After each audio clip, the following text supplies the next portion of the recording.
Hey, it's Matt with AppliancePartsPros.com. Today we're going to show you how to test and replace the lid strike on your GE top-load washer.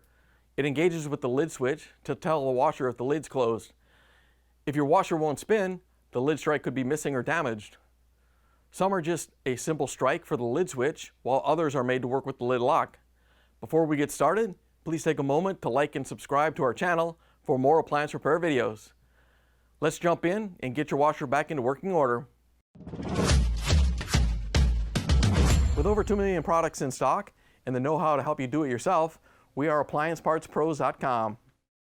In this video, we're going to use the Phillips screwdriver.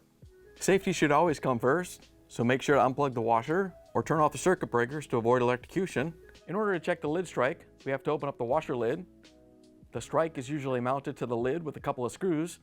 You want to make sure it's mounted tight and not lost or damaged. To remove the lid strike, we're going to use a Phillips screwdriver and remove the screws that hold it on.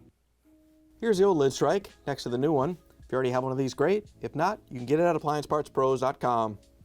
To put the new lid strike on, you want to line it up with the lid and use the Phillips screwdriver to put the screws back in.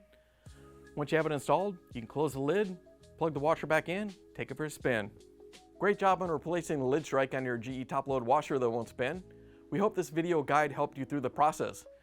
We'd love to hear how your repair went, so feel free to leave a comment below.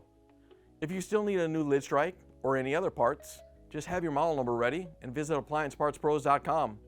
Most orders arrive within just a couple days. Thanks for trusting us with your appliance repair needs, and we look forward to assisting you with your next project.